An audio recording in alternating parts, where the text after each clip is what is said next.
The arrival of the floodwaters was heralded by great chunks of ice that came battering against the wooden bridge of grave dirt boxes like storm-born icebergs ramming anchored ships. Ice shattered, wood splintered, a regular drumming that beat out a warning, announcing the great wave that followed the outriding ice. Dead hands and living slaves scurried back along the coffin bridge, the dead's shadowy bodies losing shape as they ran, so they became like long, thick worms of black crepe, squirming and sliding over rocks and boxes, throwing human slaves aside without mercy, desperate to escape the destruction that came roaring down the river. Sabriel, watching from the tower, felt the people die, convulsively swallowing as she sensed their last breaths gurgling, sucking water instead of air. Some of them, at least 2 pairs, had deliberately thrown themselves into the river, choosing a final death, rather than risk eternal bondage. Most had been knocked, pushed, or simply scared aside by the dead. The wavefront of the flood came swiftly after the ice, shouting as it came, a higher, fiercer roar than the deep bellow of the waterfall. Sabriel heard it for several seconds before it rounded the last bend of the river. Then suddenly, it was almost upon her. A huge vertical wall of water, with chunks of ice on its crest like marble battlements and all the debris of 400 miles swilling about in its muddy body. It looked enormous, far taller than the island's walls, taller even than the tower where Sabriel stared, shocked at the power she had unleashed, a power she had hardly dreamed possible when she'd summoned it the night before. It had been a simple enough summoning. Mogget had taken her to the cellar and then down a winding, narrow stair that grew colder and colder as they descended. Finally, they reached a strange grotto where icicles hung and Sabriel's breath blew clouds of white, but it was no longer cold, or perhaps so cold she no longer felt it.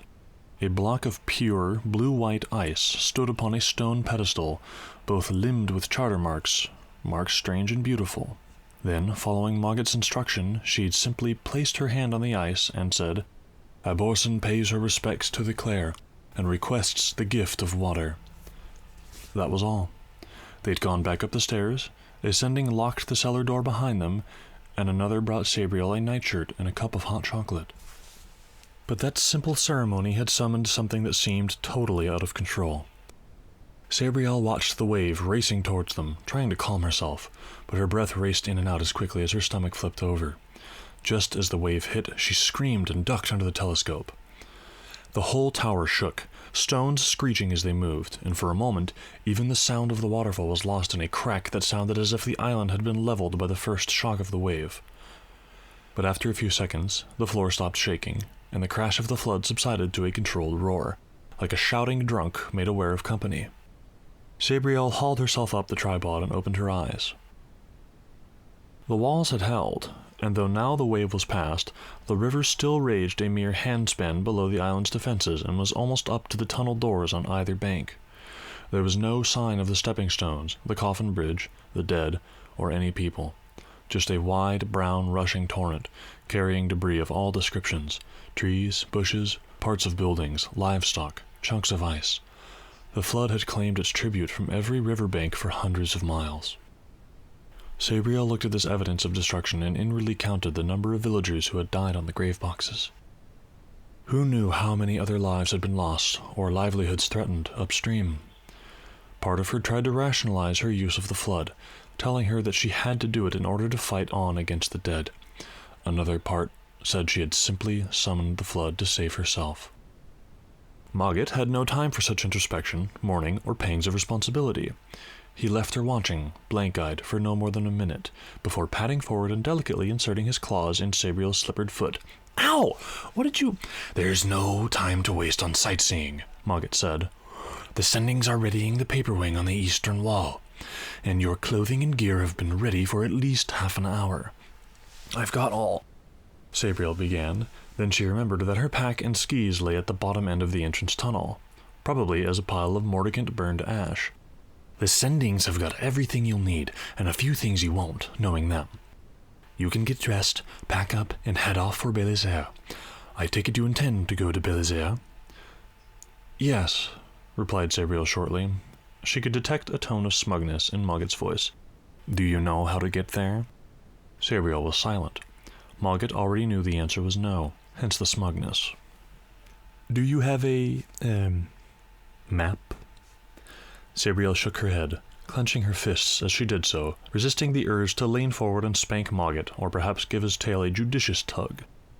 She had searched the study and asked several of the sendings, but the only map in the house seems to be the star map in the tower. The map Colonel Horace had told her about must still be with Abhorsen. With Father, Sabriel thought, suddenly confused about their identities. If she was now Abhorsen, who was her father? Had he too once had a name that was lost in the responsibility of being Abhorsen? Everything that had seemed so certain and solid in her life a few days ago was crumbling. She didn't even know who she was, really, and trouble seemed to beset her from all sides. Even a supposed servant of Abhorsen like Mogget seemed to provide more trouble than service. "Do you have anything positive to say?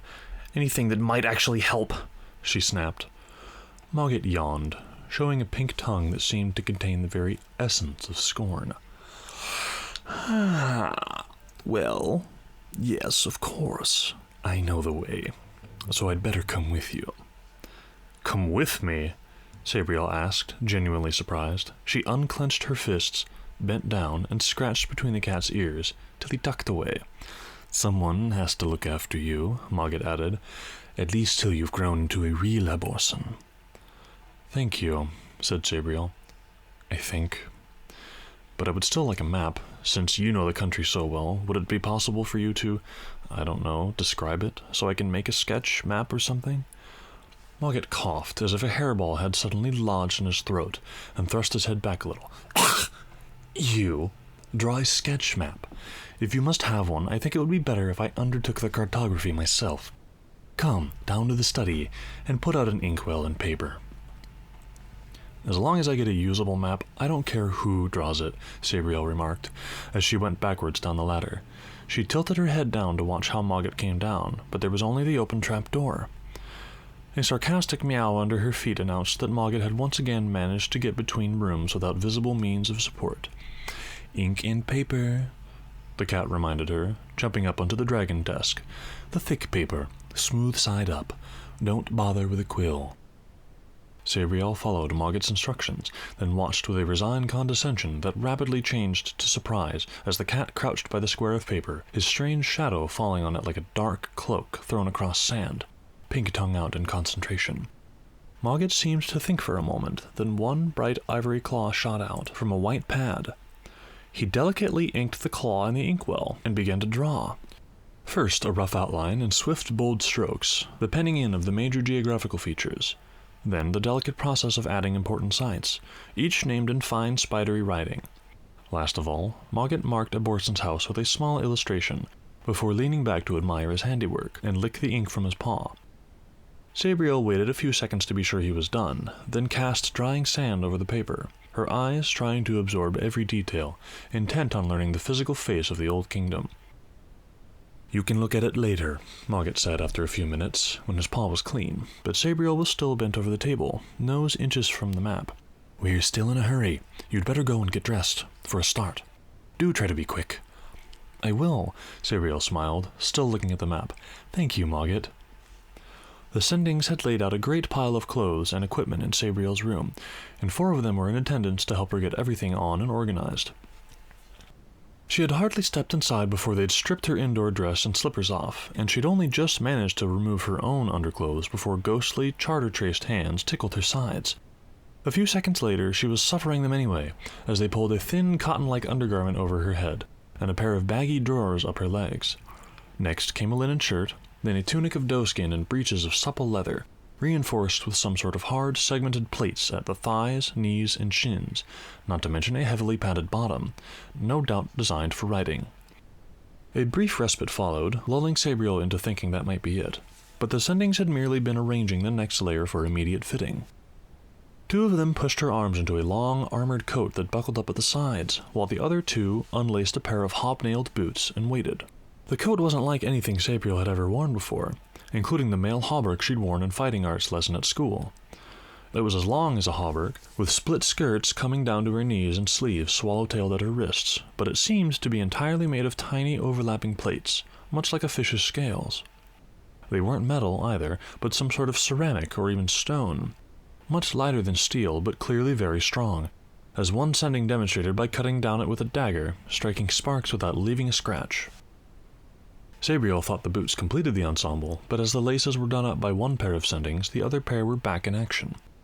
One raised what appeared to be a blue and silver-striped turban, but Sabriel, pulling it down to just above her eyebrows, found it to be a cloth-wrapped helmet, made from the same material as the armor. The other sending waved out a gleaming, deep blue surcoat, dusted with embroidered silver keys that reflected the light in all directions. It waved the coat to and fro for a moment, then whipped it over Sabriel's head and adjusted the drape with a practiced motion. Sabriel ran her hand over its silken expanse and discreetly tried to rip it in one corner, but, for all its apparent fragility, it wouldn't tear. Last of all came sword belt and bell bandolier. The sendings brought them to her, but made no attempt to put them on. Sabriel adjusted them herself, carefully arranging bells and scabbard, feeling the familiar weight, bells across her breast and sword balanced on her hip. She turned to the mirror and looked at her reflection, both pleased and troubled by what she saw. She looked competent, professional, a traveler who could look after herself. At the same time, she looked less like someone called Sabriel and more like the Abhorsen, capital letter and all. She would have looked longer, but the sendings tugged at her sleeves and directed her attention to the bed. A leather backpack lay open on it, and, as Sabriel watched, the sendings packed it with her remaining old clothes, including her father's oilskin, spare undergarments, tunic and trousers, dried beef and biscuits, a water bottle, and several small leather pouches full of useful things, each of which were painstakingly opened and shown to her. Telescope, sulfur matches, clockwork fire starter, medicinal herbs, fishing hooks and line, a sewing kit, and a host of other small essentials. The 3 books from the library and the map went into oilskin pouches, and then into an outside pocket. Backpack on, Sabriel tried a few basic exercises and was relieved to find that the armor didn't restrict her too much, hardly at all in fact, though the pack was not something she'd like to have on in a fight. She could even touch her toes, so she did, several times, before straightening up to thank the sendings. They were gone. Instead there was Mogget, stalking mysteriously towards her from the middle of the room. "Well, I'm ready," Sabriel said. Mogget didn't answer, but sat at her feet, and made a movement that looked very much like he was going to be sick. Sabriel recoiled, disgusted, then halted, as a small metallic object fell from Mogget's mouth and balanced on the floor. "Almost forgot," said Mogget. "You'll need this if I'm to come with you."